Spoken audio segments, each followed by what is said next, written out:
Hello everyone, this is Zeeebo and welcome to this AFK journey video. So in this AFK journey video, we're going to run through the best PvE teams for Sonia with regards to the Factional Talent Stage as well as the normal AFK stage itself. So for Sonia's case, this unit is insanely flexible. I think she works in a lot of teams where you run 2 carries. Right? If you want to buff up 2 of your cores, for example, either 1 frontliner, 1 carry, 2 carries for maximum damage, or just keeping certain units alive with the increased stats itself, it works with Sonia. Like this unit is really flexible, right? Because this unit buffs up quite a bit of stats if the battle draws out long enough with the Crimson Covenant skill, and also provide massive damage reduction and protection through the Unbreakable Bond right here.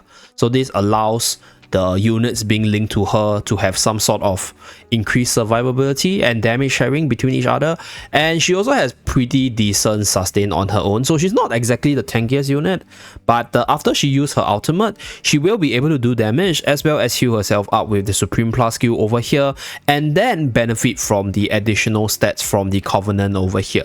So overall, I think she's quite flexible, but with regards to the strongest team over here, what I'll say for your normal PvE push side is to build her around the idea of iron armors or iron teams in general. So one of the reasons why I say building around the iron teams in general is the way to go is because iron is an insanely good frontlining unit, right, which does decent damage. So giving that additional attack and defense stats on iron is actually really helpful, and iron as a unit in a team usually performs the role of starting the combo, right? And throughout the fight itself, Iron is able to survive and spam his ultimate. That is where your team will be able to win with that Iron control combo with like all the different Wilders character, or even the Iron Armors combo, or whatever combo that requires Iron to reposition the enemy.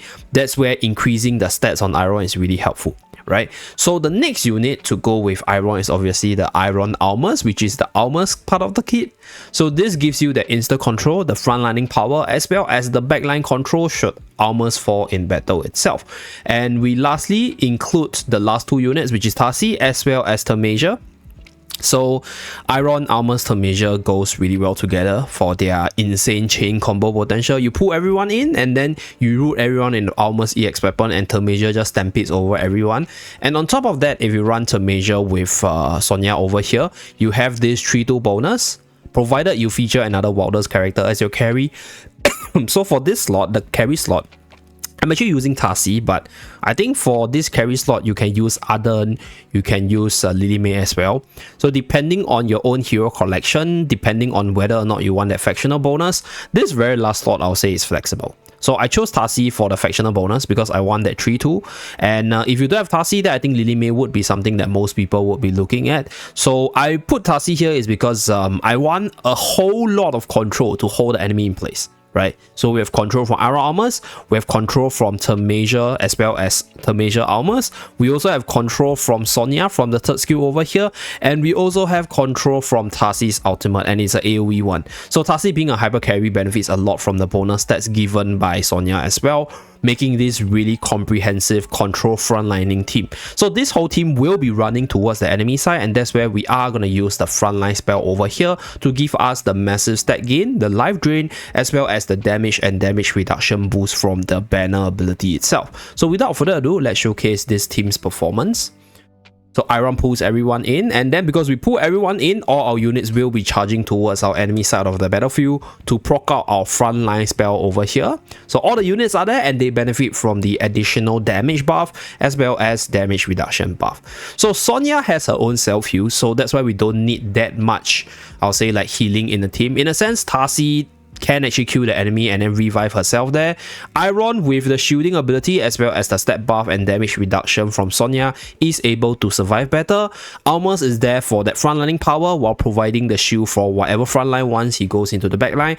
And Thermasia herself is really tanky. She also gets this additional HP regen once you get her EX weapon up. So the whole team has quite a decent self-sustain on its own, on top of the damage reduction from frontline spell as well as the life drain stats. So over here, let's run through through the damage number. So as you guys can see, Sonia does a pretty decent damage with regards to the team itself, and on top of that, she also managed to buff up the stat line of Tarsi for her to hit even harder, and also buff up the stat line of Iron for him to hit pretty hard over here as well. So next we're going to move on to another battle.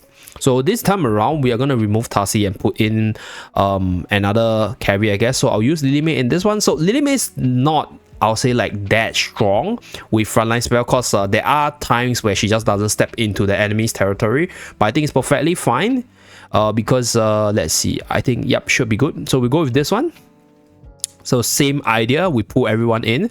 So Lily May has the added benefit of cancelling certain important ultimates. In this case, it would be the Shakir's transformation, because Shakir, after she transforms, will be immune to control. So having Lily May in the team to cancel the ultimate is actually really good. Okay, so right here, as you guys can see. Another thing with regards to Sonia and Iron armors is that because Iron pulls everyone together, the 9x damage from the Sonia's ultimate is able to hit onto as many units as possible, increasing the damage output as well as the heal of her Supreme Plus skill. Okay, so we go at 2x for this one, so you guys see the power.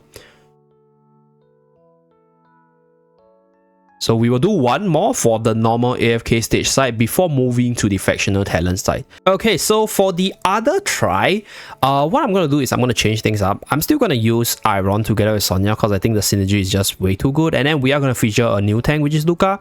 So Luca right here benefits from having a lot of stats because he himself has quite a bit of damage reduction. Also having the ability to get additional defense, making him a behemoth on the front line from all the defensive buff from Sonia's chain itself. So on top of that, when you play Sonia behind him, Sonia gets the additional 5% attack boost while buffing his Ruthless Ram skill.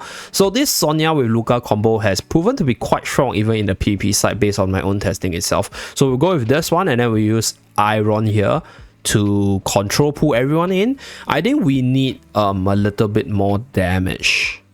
So in that case, I think we should actually use Sinbad for physical, right, to buff up Sonia a little bit. I kind of think that, okay, I think we can do this as well. Because personally, I think Luca doesn't exactly need that full defensive buff from Sonia to survive. So he as a frontliner is good enough right now, even without any buff from Sonia. So this way we can protect our carry so that our carry stay alive for longer. And probably add in a Tamasia, yeah, for some additional control. So this way we have a whole bunch of frontliners that will benefit from the frontline spell. So frontline spell is insanely good with the damage reduction and damage M. Okay, so we're gonna go at 2x and later on run through the damage number. So I think comparing this to the previous team, this team is obviously not the strongest for deficit pushing because one thing about deficit pushing, if you are like attempting deficit pushing, is you need quite a bit of control because you need to hold the enemy in place to prevent them from like doing any damage to your team because they hit really hard. So this team lacks that control compartment, but if your team can survive, this is another team option, Luca together with Sonia right here. Okay, so for the best factional talent team is none other than Tarsi like Barracom. So Sonia and Tarsi allows for Tarsi to become even stronger, do a lot more damage to carry, and also survive better with the additional defenses. On top of that, right, Tarsi being able to revive from the Flooding Dreams doesn't actually cut off the bond itself. So your Tarsi can go in, tank some hits, die, and then still get the buff and then come back and become stronger. So that's one combination. However, against this enemy setup right here, we have the Almas Damien combo. So we probably need a Sinbad in the mix. And we probably, yeah, I think we still need a Heal-Win. Yeah, I still think we need a Heal-Win. So what I'm going to do is I'm going to put here. Unfortunately, we can't do a C-shape, by the way. So it's a problem with Sonia because you can't do the C-shape combo. So we're gonna go with this one and see whether or not our Sonia can survive. Okay, so Rowan goes into the middle. Okay, got cancelled by Lily May here. Fine. Hopefully okay, wait, I think I'll hold on to Rowan's ultimate because there's a Lily May. The opponent's side is very annoying. So I'll hold on to Rowan's ultimate for the Lily May to go on someone else before using Rowan's ultimate. Okay, so nice. Go on Sonia for valifying. Rowan goes in, get your ultimate off. Okay, and then Hewin gets your ultimate off. Really, really nice. I think we should be good. Yeah, once Tarsi's ultimate come online, we are good. So you can see that throughout this full duration right here, Tarsi, right, even though she died, she still has the bond active, so you get that buff. So once Tarsi comes online, I think we should be good. Yeah, and throughout this full duration, we are still getting that step buff on both our units.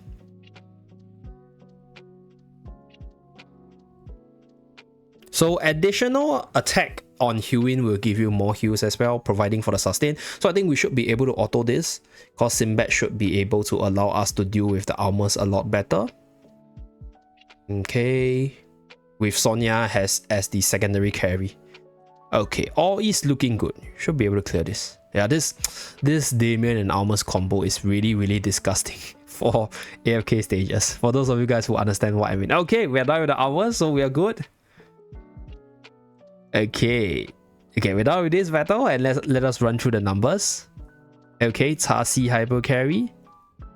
So this is the damage distribution, as you guys can see right here. So that's pretty decent damage, and further amps up the other units such as Hewin for more heals and Tarsi for more damage. So that's pretty much it. The best PvE teams for Sonia right now. Do remember to like and subscribe to see more. Let me know what you think about all these teams and whether or not you have other ideas for Sonia.